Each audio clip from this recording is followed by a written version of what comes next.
कल बताए थे कि कूलम चार्ज, नहीं चार्ज का यूनिट बताए थे। उसके बाद बताए थे इलेक्ट्रॉन पे कितना चार्ज होता है, प्रोटॉन पे कितना चार्ज होता है, ठीक ना। फिर कुछ न्यूमेरिकल बताए थे और बताए थे कि किसी भी बॉडी पे चार्ज हमेशा या तो 1 होगा या 2 होगा या 3 होगा, 2.5, हाँ इंटीजर टाइम, मतलब या तो नेगेटिव होगा तो -1 होगा, -2 होगा, ठीक ना। क्योंकि किसी भी बॉडी से जो इलेक्ट्रॉन निकलता है वो हमेशा या तो 1 निकलेगा या 2 निकलेगा या 3 निकलेगा, अढ़ाई थोड़ा निकलेगा। अब क्लास में मान लो स्टूडेंट पढ़ने आ रहा है तो 2 होगा, 10 होगा, 20 होगा, 2.25 थोड़ा होगा। 2.25 होगा तो वो पौने वाला जो होगा भूत होगा नहीं। तो आदमी नहीं ना होगा, आदमी तो कंप्लीट होता है ना। आधा आदमी आ जाएगा तो पढ़ेगा कोई? जो पूरा वाला है सब भाग जाएगा। नहीं कहेगा ये बीच में भूत आ गया है। अब देखो यहाँ पर आज बहुत कुछ बताने जा रहे हैं। सबसे पहले बताने जा रहे हैं difference between charge and mass. Difference between charge और मास, ये हम सबसे पहले समझ रहे हैं। हम बता चुके हैं कि चार्ज और मास दोनों ही किसी भी सब्सटेंस का फंडामेंटल प्रॉपर्टीज होता है, ठीक ना। चार्ज और मास किसी भी सब्सटेंस का अल्टीमेट प्रॉपर्टी होता है, मतलब लास्ट प्रॉपर्टी होता है। मास के बाद कुछ होता है, मतलब लास्ट मास से बना है। अब बोलेंगे मास, मास किससे बना है, तो मास से होता है। कोई भी मटेरियल किसका बना होता है, मास का बना होता है। अब मास भी पूछ देंगे क्या है, तो मास तो खुद मास है, मास। तो उसी तरह चार्ज, चार्ज भी क्या है, लास्ट पार्टिकल है। मतलब हर किसी भी सब्सटेंस में मास के साथ साथ क्या होता है, चार्ज भी होता है। नहीं, हर बॉडी में, हर सब्सटेंस में इलेक्ट्रॉन होता है, प्रोटॉन होता है। लेकिन जनरल तौर पे, मतलब नॉर्मल तौर पे कोई भी सब्सटेंस क्या होता है, न्यूट्रल होता है। क्या होता है, रगड़ देंगे तब चार्ज हो जाएगा, ऐसे ऐसे रगड़ देंगे, ठीक ना, चार्ज हो जाएगा, कोई दिक्कत। या चार्ज किस, कोई बॉडी है दूसरे के कांटेक्ट में ले आएंगे तब चार्ज हो सकता है। या बिना छूकर भी चार्ज किया जा सकता है, बताए थे, ठीक ना। तो अभी हमको समझना है कि ये चार्ज मास डिफरेंस, एक तरफ लिखते हैं चार्ज, दूसरी तरफ लिखते हैं मास। एक तरफ चार्ज, दूसरी तरफ मास। मास हमेशा पॉजिटिव होता है। जैसे दुकान से कुछ सामान खरीदने जाते हैं तो बोलते हैं 5 kg दीजिए, तो 5 kg, m equals to 5 kg, आगे कुछ नहीं लिखा है, क्या लिखा हुआ है, प्लस। ½ kg दीजिए, 200 ग्राम दीजिए। किसी दुकान वाले को बोलो -10 kg दीजिए, ठीक ना, तो ये तो सामान देगा नहीं, कुछ जरूर बोल के भगा देगा, ठीक ना। नहीं, -10 kg दीजिए मतलब वो क्या करेगा, तुम्हें से ले लेगा, ठीक ना। तो मास हमेशा क्या होता है, पॉजिटिव होता है। लेकिन चार्ज पढ़ा चुके हैं, पॉजिटिव भी होता है और नेगेटिव होता है, ठीक ना। तो पहला जो डिफरेंस है दोनों के बीच, चार्ज इज आइदर क्या चीज, पॉजिटिव और नेगेटिव। लेकिन मास, इट इज ऑलवेज क्या चीज, पॉजिटिव, कभी भी नेगेटिव नहीं होगा, ठीक ना। दूसरा प्रॉपर्टी है कि चार्ज, जैसे ये चार्ज लिख दिए।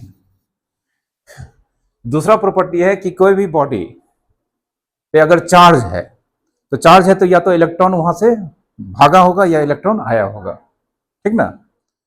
तो अगर किसी बॉडी पे चार्ज है तो इलेक्ट्रॉन उस पर आया होगा। तो इलेक्ट्रॉन में चार्ज के साथ साथ मास भी होता है। तो अगर इलेक्ट्रॉन किसी दूसरे बॉडी से किसी बॉडी पे आया है तो उस पर चार्ज आया है, तो क्या कुछ मास भी आया है, मास भी आया, क्योंकि इलेक्ट्रॉन का कुछ मास भी होता है। तो charge always comes with mass, charge जहां जाएगा वहां पर थोड़ा सा मास भी ले जाएगा। लेकिन मास कहीं जाएगा तो चार्ज भी जाएगा क्या, नहीं जाएगा, जा सकता है, लेकिन इसमें चार्ज जब भी जहां जाएगा तो मास तो जाएगा ही, क्योंकि अगर इलेक्ट्रॉन जा रहा है तो कुछ मास भी ले जा रहा है। लेकिन कोई बॉडी न्यूट्रल है, ठीक ना, कोई बॉडी न्यूट्रल है और हम मान लो उसको उठा के दूसरे रूम में लेके चले गए तो वहां भी तो न्यूट्रल ही रहेगा ना। तो सिर्फ यहां से वहां क्या गया है, मास गया है कि चार्ज गया है, मास गया है, ठीक ना। तो दूसरा प्रॉपर्टी क्या कह सकते हैं, चार्ज ऑलवेज कम्स विथ, किसके साथ, चार्ज हमेशा मास के साथ आता है या जाता है, ठीक ना, बट इट ऑलवेज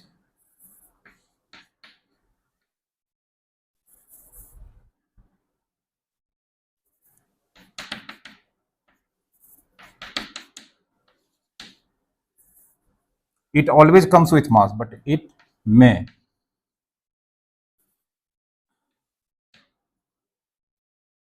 नहीं, इसको लिखेंगे इट ऑलवेज विथ मास, मास हमेशा सिर्फ मास के साथ रहेगा, चार्ज नहीं होगा, ठीक ना। तीसरा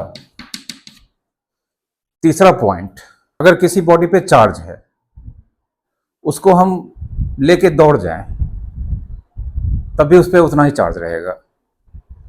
किसी बॉडी पे चार्ज है, हम उसको क्या करते हैं, किसी रॉकेट में बांध के स्पेस में छोड़ देते हैं, बहुत स्पीड से जाएगा तब भी उस पर उतना ही चार्ज रहेगा, ठीक ना।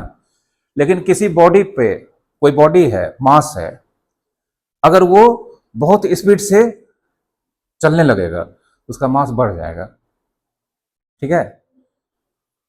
चार्ज किसी बॉडी पे है, अगर वो मूव कर रहा है तो उसका चार्ज ना बढ़ेगा ना घटेगा।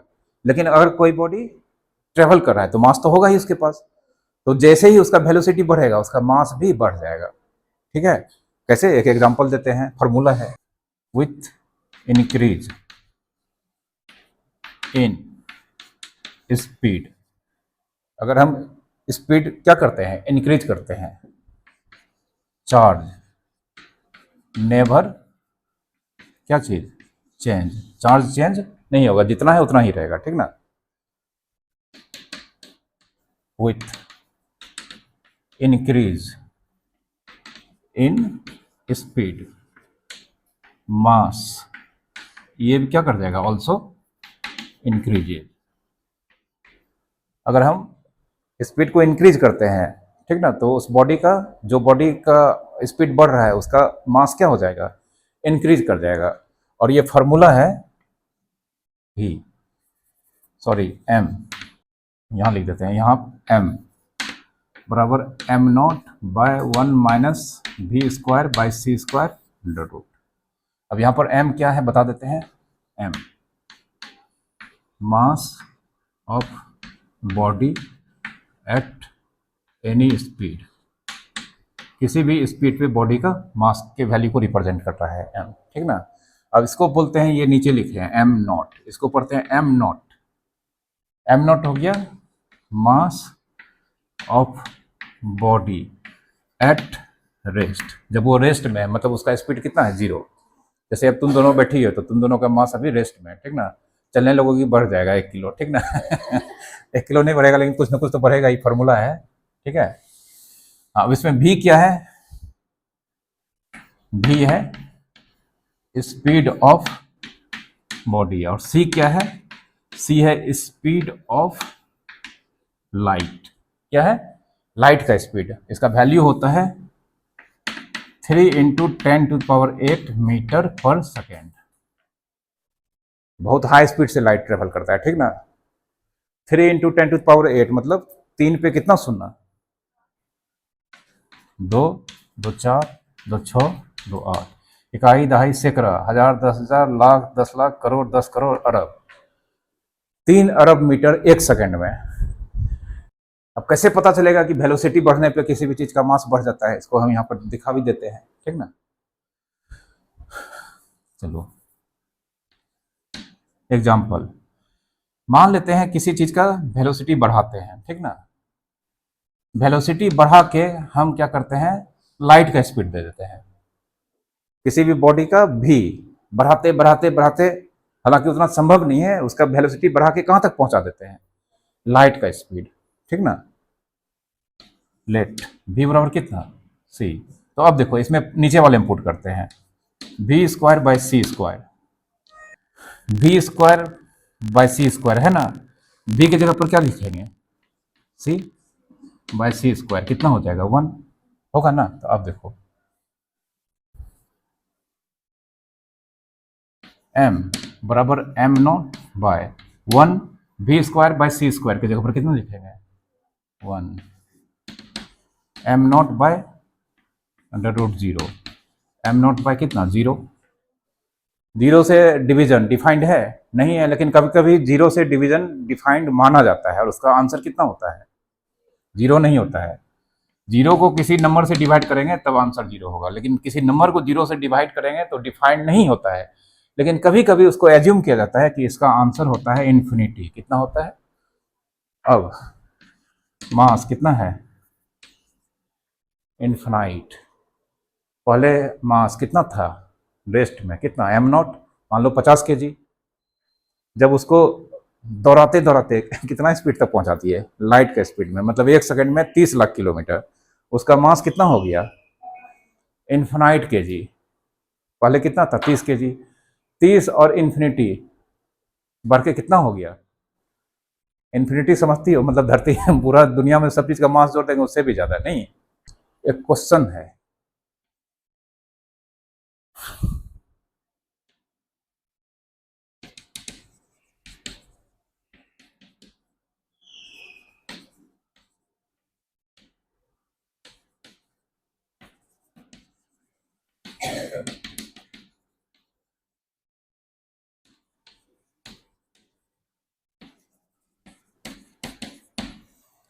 Find the speed of a body at which it mass becomes double. ठीक है ना, पूछ सकता है एग्जामिनेशन में। बॉडी का स्पीड निकालना है जहां पर उसका मास कितना हो जाता है डबल। डबल किसके of its mass at rest. Rest में जो मास होता है उसका डबल हो जाता है, ठीक ना। तो रेस्ट में से जो मास है उसको क्या बोला जाता है एम नॉट। पहले फार्मूला लिख देते हैं m बराबर m naught by 1 minus V square by C square. ठीक है, ये मास है एट एनी स्पीड और यही पूछ रहा है ये क्या हो जाता है डबल हो जाता है किसके मास एट रेस्ट। ये m नॉट मतलब मास एट रेस्ट लिखा चुके हैं। तो अकॉर्डिंग टू क्वेश्चन m बराबर कितना है 2 टाइम्स m नॉट है ना। ठीक है, चलो अब देखो इसको मिटाते हैं।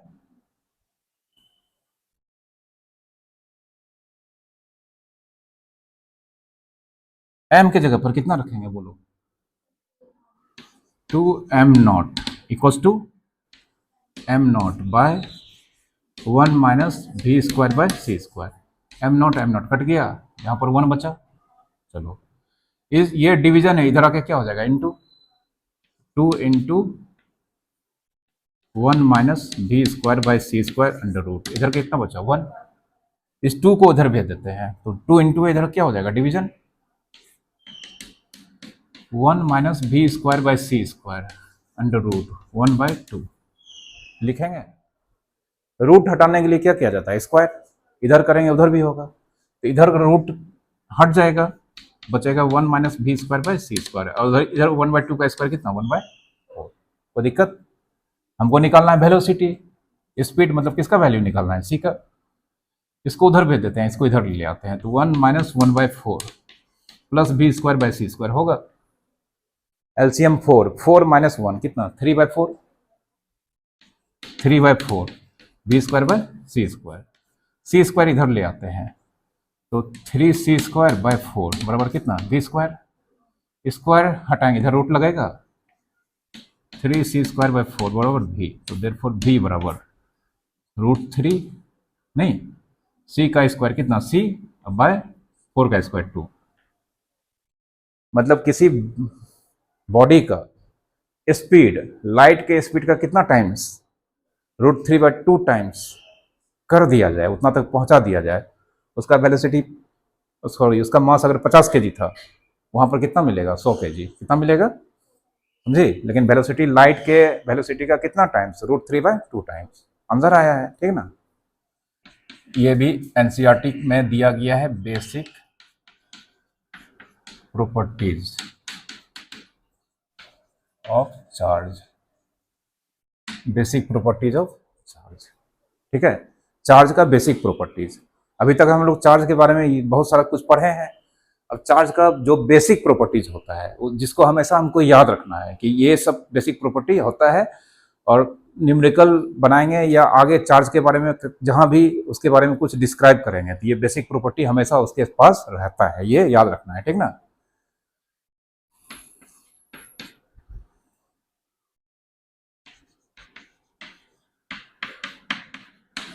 Additive nature of charge. पहला बेसिक प्रॉपर्टी है कि चार्ज का नेचर कैसा होता है, एडिटिव होता है। अब एडिटिव नेचर क्या होता है?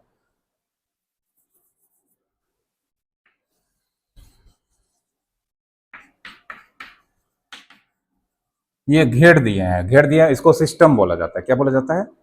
सिस्टम। सिस्टम क्या होता है ये भी समझाएंगे। यहाँ पर मान लो एक चार्ज है Q1, यहाँ पे एक चार्ज है Q2। चार्ज को किससे डिनोट करते हैं? Q से, या तो स्मॉल q या कैपिटल Q। Q3, Q4 करते करते बहुत सारा चार्ज है, ये हो गया Q1। ठीक है, ये चार्ज यहाँ पर जो पॉइंट है, यहाँ पर जो चार्ज है उसका वैल्यू कितना है? Q1। एक दूसरा पॉइंट है, यहाँ पर कुछ चार्ज रखा गया है, उसका वैल्यू कितना है? Q2।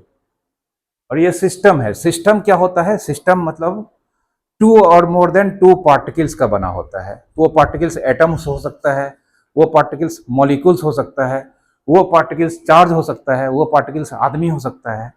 तो टू और मोर देन टू पार्टिकल्स से बना हुआ एक स्पेस जहां पर ये सारा पार्टिकल्स आपस में इंटरेक्ट करता है। इंटरेक्ट मतलब आपस में, मतलब कह सकते हैं मेल मिलाप करता है। ठीक ना। जैसे इस क्लास में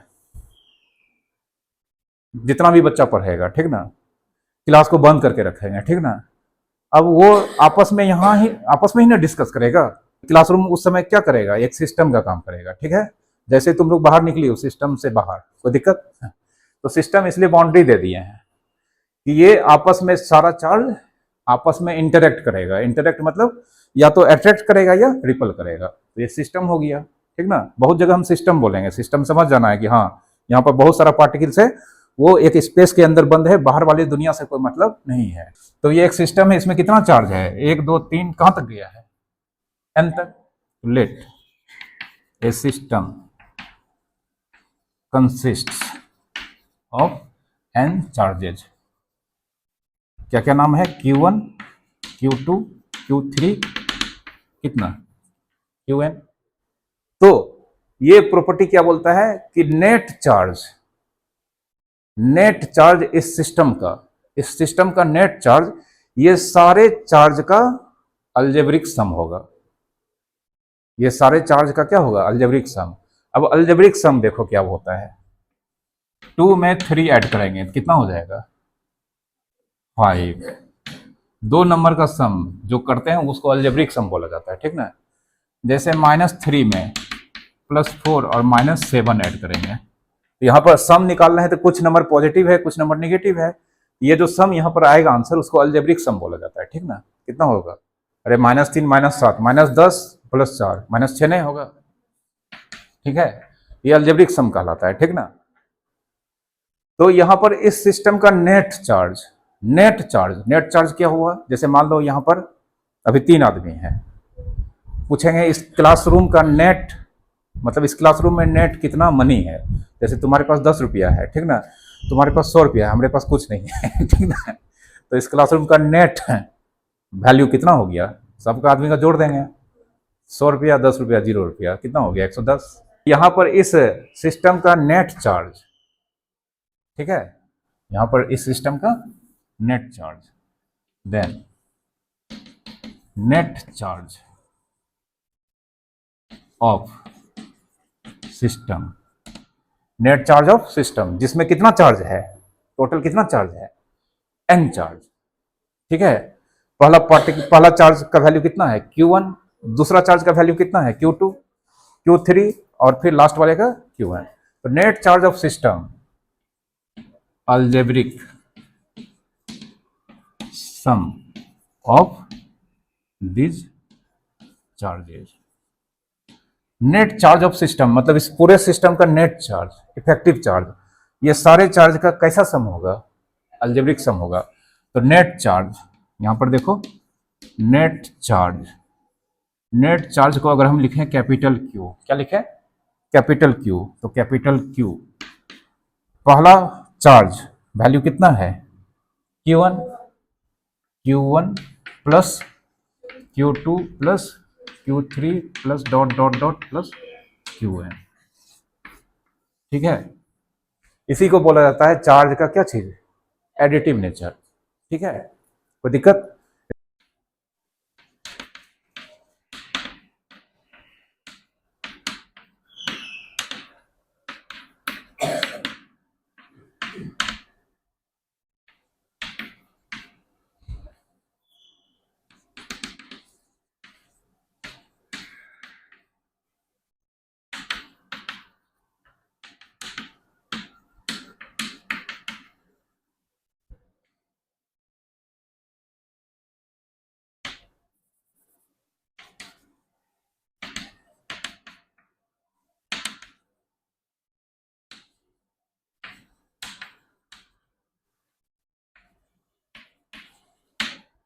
Q1 दिया है, Q2 दिया है, Q3 दिया है, Q नेट निकालना है।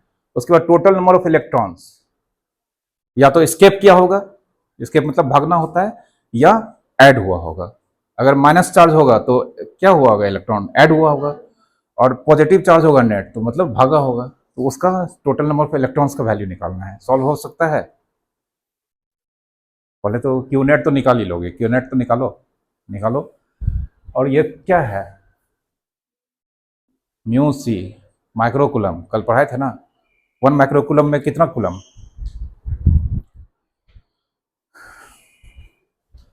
1 म्यू सी बराबर 10⁻⁻6 कुलम, और 1 एम सी 10⁻⁻3 कुलम।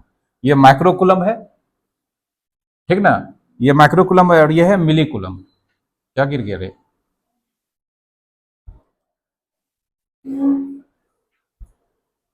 ये माइक्रोकुलम, ये मिलीकुलम। एक माइक्रोकुलम में 10⁻⁻6 कुलम होता है, और एक मिलीकुलम में 10⁻⁻3 कुलम होता है, ठीक ना। ये शायद कल क्लास में हो सकता है हम गलती से -2 लिखा दिया होंगे, उसको ठीक कर लेना, ठीक ना, -3 होता है। चलो चलो यहाँ पर देखो बताते हैं। सबसे पहले Q net, Q1 plus Q2 plus Q3 लिखेंगे, ये 2 microcoulomb plus -3 microcoulomb plus 5 microcoulomb, 5 2 7 में से 3 चला गया, 4 माइक्रोकुलम, ठीक है। तो अब Q बराबर 4 माइक्रोकुलम, एक माइक्रोकुलम मतलब -10⁻⁻6, तो यहाँ पर 4 लिखेंगे, मतलब 4 देखो, 4 × 1 माइक्रोकुलम, 4 माइक्रोकुलम का मतलब 4 × 1 माइक्रोकुलम, और 1 माइक्रोकुलम मतलब 10⁻⁻6। अब इसको कुलम में कन्वर्ट करेंगे, तो 4 × 10⁻⁻6 कुलम चार्ज है। पॉजिटिव है कि नेगेटिव है, पॉजिटिव है, इसका मतलब पॉजिटिव है ना, प्लस है, इसका मतलब पूरा सिस्टम में जो पार्टिकल्स होगा उस पे से इलेक्ट्रॉन क्या बोला जाता है, डेफिशिएंसी। चलो अब कितना इलेक्ट्रॉन भागा है ये मालूम कर लेते हैं, ठीक ना। कल एक चीज बताए थे, 1 कूलम चार्ज अगर आता है, 1 कूलम चार्ज मतलब अगर -1 कूलम चार्ज है मतलब इलेक्ट्रॉन आया है, +1 कूलम चार्ज है मतलब इलेक्ट्रॉन गया है। और एक कूलम चार्ज आने जाने पर जितना इलेक्ट्रॉन, मतलब एक कूलम चार्ज अगर है किसी बॉडी पे तो कितना इलेक्ट्रॉन आया है, कितना जाता है, ये कल बताए थे, ठीक ना। एक कूलम चार्ज अगर किसी बॉडी पे आ गया मतलब कितना इलेक्ट्रॉन आया, कल बताए थे, बोले थे याद रखने के लिए, याद है, 6.25 याद है, इंटू 10⁻, कितना थे रे, अरे 1, अभी निकाल लेते हैं, देखो 6 पॉइंट, Q बराबर NE होता है ना, N बराबर Q बाई कितना E, Q कितना है 1 कूलम, और E का वैल्यू कितना होता है 1.6 × 10⁻⁻90, ठीक ना। 1 इसको ऊपर भेज देंगे तो 10 टू पावर कितना हो जाएगा 19 प्लस तो 19 प्लस हम 17 है, इसको 100 लिखेंगे, ये 16, तो 6.25 इंटू 10⁻17 ये बताए थे ना। अब देखो 6.25 इंटू 10 कितना 17, ये इलेक्ट्रॉन्स। हम इसको क्या करते हैं, राउंड ऑफ कर देते हैं 6 इंटू 10⁻17 अप्रोक्स। 6.25 है, 0.25 को छोड़ देते हैं, तो करीब करीब कितना हो जाएगा, 6 इंटू 10⁻17 इलेक्ट्रॉन्स। याद रखना है, एक कूलम चार्ज आया गया, एक कूलम चार्ज अगर मतलब माइनस है, मतलब कितना इलेक्ट्रॉन आया है, 10⁻17 इलेक्ट्रॉन। एक कूलम चार्ज अगर प्लस है, मतलब कितना इलेक्ट्रॉन भागा है, 6 इंटू 10⁻17 इलेक्ट्रॉन। तो अभी जो हमारे पास चार्ज है, कहाँ गया, इतना है, इतना कूलम है ना। तो अब देखो इसको क्या लिखते हैं, 4 इंटू 10⁻6 इंटू 1 कूलम लिख सकते हैं। 4 इंटू 10⁻6 कूलम को 10⁻6 इंटू 1 कूलम लिख सकते हैं, ठीक है। अब एक कूलम चार्ज का मतलब कितना इलेक्ट्रॉन, इतना, यूनिटी मेथड सब पढ़ी हो ना। एक कूलम चार्ज मतलब इतना इलेक्ट्रॉन, 2 कूलम चार्ज मतलब इतना इंटू 2, 3 कूलम चार्ज मतलब इतना इंटू कितना 3, तो इतना इंटू 1 कूलम मतलब इसको मल्टीप्लाई कर देंगे, इतना इलेक्ट्रॉन नहीं, तो देयरफॉर टोटल इलेक्ट्रॉन्स कितना हो जाएगा, 4 इंटू 10⁻6, ये तो होगा ही। और 1 कूलम चार्ज में कितना इलेक्ट्रॉन, 6 इंटू 10⁻17 इलेक्ट्रॉन्स। अब देखो यहाँ 17 है, -6 कितना हो जाएगा, 11, और 4 गुना 6 कितना 24, 24 गुना 10⁻11 इलेक्ट्रॉन्स। 24 पर कितना शून्य, 24 पर 11 शून्य, उतना इलेक्ट्रॉन क्या हुआ होगा, कौन सा चार्ज है, पॉजिटिव, तो उतना इलेक्ट्रॉन आया होगा कि भाग गया होगा, भाग गया जी। 24 पर कितना शून्य, 11 शून्य, बहुत बड़ा नंबर है, नहीं है। दूसरा property, charge is conserved. Charge क्या होता है, देखो तुम लोग का पेन भाग रहा है तुम लोगों से। दूसरा प्रॉपर्टी है, बोलता है चार्ज कंजर्व रहता है, क्या रहता है, चार्ज इज, थोड़ा सा लिखें दूसरी तरफ, charge is always conserved. Charge हमेशा क्या होता है, कंजर्व। कंजर्व का मतलब समझती हो, खर्च नहीं होता है, ठीक ना, वो खर्च नहीं होगा, जितना है उतना ही रहेगा। तो ये कब इसको हम मान के चलेंगे कंजर्व होगा, जैसे फिर से एक हम सिस्टम लेंगे, इस बार ये सिस्टम है, लेकिन सिस्टम का नाम थोड़ा सा दूसरे तरह का है, isolated system. Isolated system, system समझा चुके हैं, सिस्टम बता चुके थे कि अगर कोई स्पेस में 2 या 2 से अधिक पार्टिकल्स है, चाहे वो पार्टिकल्स सारा का सारा इलेक्ट्रॉन्स हो सकता है, सारा का सारा एटम्स हो सकता है, सारा का सारा आदमी हो सकता है, लेकिन एक स्पेस के इनसाइड है और आपस में इंटरेक्ट कर रहा है, तो वो क्या फॉर्म करता है, सिस्टम। लेकिन ये बताए थे कि वो आपस में स्पेस में है, लेकिन जैसे इस क्लासरूम में हम बहुत सारे बच्चों को बैठा देंगे, बाहर से तो कोई आ सकता है ना बच्चा, ठीक ना, तो ये कहलाएगा सिस्टम। लेकिन अभी कैसा सिस्टम लिखे हैं, आइसोलेटेड सिस्टम। आइसोलेटेड सिस्टम मतलब हो गया एक सिस्टम है, लेकिन अंदर से कोई बाहर नहीं जा सकता है, बाहर से कोई अंदर नहीं आ सकता है, ठीक है। मतलब तुम लोग क्लासरूम में अगर बंद कर दिया तो घर भी नहीं जा सकती हो, ठीक है, खाना पीना खाने भी नहीं देंगे, ठीक है। आइसोलेटेड सिस्टम मतलब एकदम समझ लो बंद कर दिए चारों तरफ से, दरवाजा वरवाजा कुछ नहीं है, अंदर का पार्टिकल बाहर नहीं जा सकता है, बाहर का पार्टिकल अंदर आने से इवन झांक के देख भी नहीं सकता है, ठीक ना, कोई दिक्कत। तो आइसोलेटेड सिस्टम का मतलब हो गया इस दुनिया में जो आदमी रह रहा है, ठीक ना, उसको बाहर की दुनिया से कोई मतलब नहीं है, क्या हो रहा है, ठीक ना, दुनिया में क्या चल रहा है कोई मतलब नहीं है, ठीक है। इस सिस्टम को क्या बोलते हैं, आइसोलेटेड सिस्टम। मतलब इसमें जो पार्टिकल है सिर्फ और सिर्फ आपस में जिंदगी भर आपस में ही इंटरेक्ट करेगा, बाहर वाले पार्टिकल्स का कोई भी इन्फ्लुएंस प्रभाव उस पर नहीं पड़ेगा, ठीक है। तो चार्ज इज ऑलवेज कंजर्व। अगर एक सिस्टम के अंदर बहुत सारा चार्ज है, ठीक ना, तो बहुत सारा चार्ज है, तो वहां पर नेट चार्ज होगा, वो नेट चार्ज हमेशा फिक्स रहेगा। क्या रहेगा? फिक्स रहेगा। लेकिन जैसे मान लेते हैं यहां पर Q1, फिगर बताते हैं, फिगर से तब समझ में आएगा।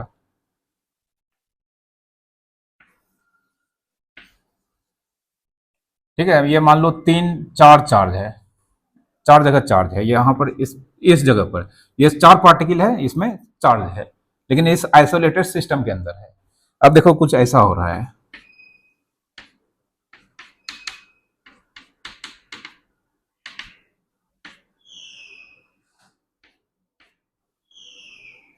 इस पे चार निगेटिव पार्टिकल्स है, मतलब चार निगेटिव चार्ज है। इस पे कितना निगेटिव चार्ज है? 3। इस पे 2 पॉजिटिव है, और इस पे तो 4 2 6 net charge. Net charge, net charge हो जाएगा यहाँ पर पॉजिटिव कितना? 4 2 6, नेगेटिव कितना? 4 3 7, -7 प्लस 6 मतलब -1। -1 नेट चार्ज होगा, होगा ना।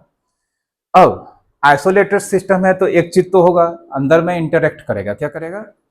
तो अंदर में इंटरेक्ट करेगा, तो ये चार्ज चार्ज जितना नेट था पहले उतना बाद में रहेगा, लेकिन ये चार्ज जो पार्टिकल्स पे है ये रीडिस्ट्रीब्यूट हो जाएगा। क्या हो जाएगा? इसी चीज को समझना है मैन, ठीक ना, रीडिस्ट्रीब्यूट हो जाएगा। इसको समझाते हैं एक एग्जाम्पल से, ठीक ना।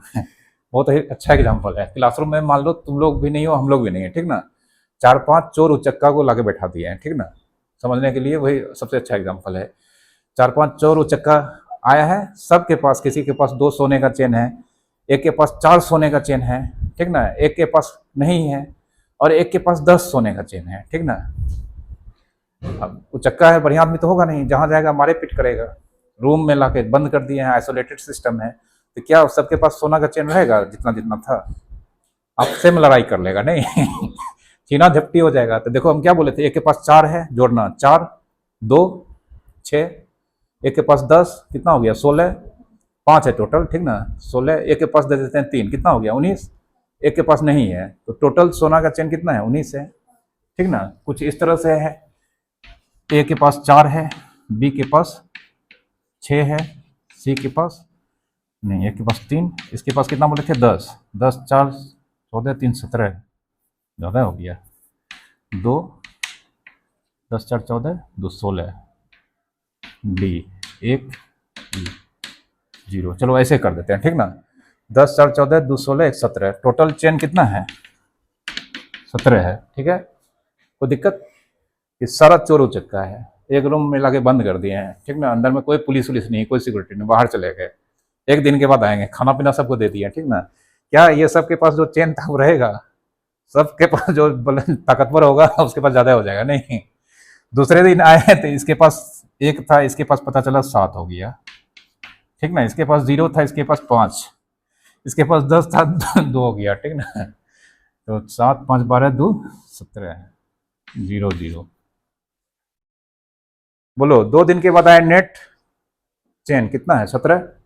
क्या हो गया? रीडिस्ट्रीब्यूट हो गया, आपस में अदला बदली बाटा बाटी हो गया, नहीं कोई दिक्कत? क्यों हुआ? क्योंकि यहां पर बैठकर वो सब शांति से बैठा नहीं, इंटरेक्ट किया। इंटरेक्ट मतलब आपस में मेल मिलाप बढ़ाया, ठीक ना। अब मेल मिलाप के तौर पे वो मारपीट किया अलग बात है, लेकिन इंटरेक्ट किया तब ना। अब आइसोलेटेड सिस्टम का मतलब क्या होता है? उसमें जो पार्टिकल रहेगा शांति से नहीं बैठेगा, इंटरेक्ट करेगा।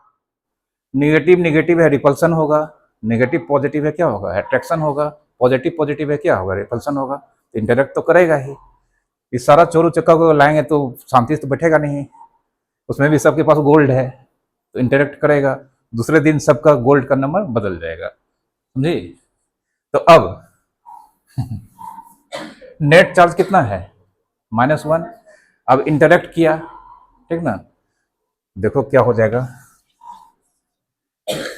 1 2 3 4, इसके पास 2 दे देते हैं, ठीक ना, इसके पास 1 2 3 4 5 6,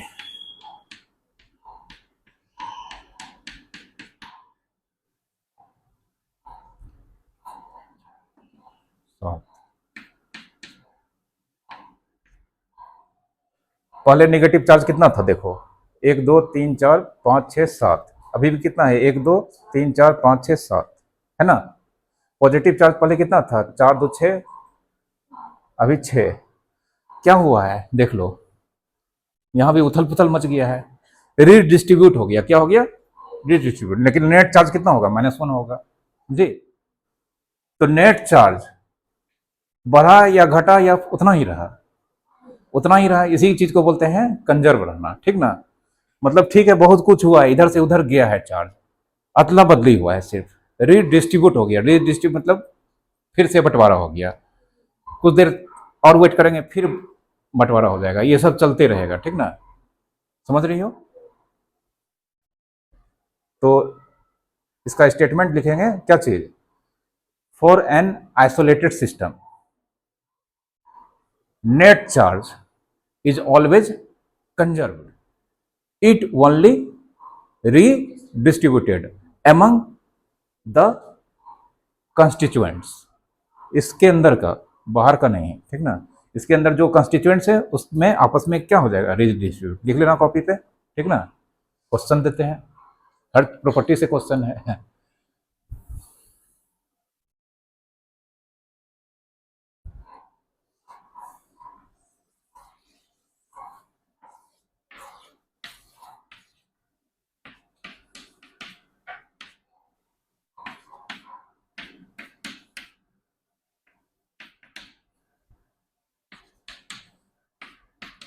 आइसोलेटेड सिस्टम है, 4 बॉडी है, 4 पे चार्ज इस तरह से, ठीक ना।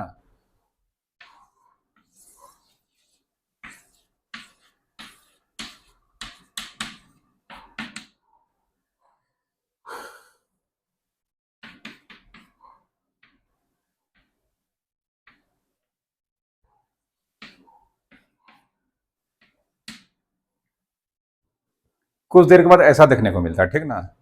एक्स निकालना है, एक्स निकालना है, बनेगा आराम से, बनेगा नहीं बनेगा। इधर वाला सारा सम उधर वाला सारा सम क्या होगा, सेम होगा, एक्स निकल जाएगा, निकालो। अरे चार्ज कंजर्व रहता है, ठीक ना। तो total charge before, total charge after. तो बिफोर कितना है, 7 -8 +-12 +15, और इधर -5 +8 +2 +x हो गया। ये -8 -12 -20 +15, -5 7 -5 कितना 2, और इधर 8 तो 10 -5 5 +x, तो x बराबर 2 -5 -3 कूलम। आए समझ में, ठीक है। कुछ नहीं है।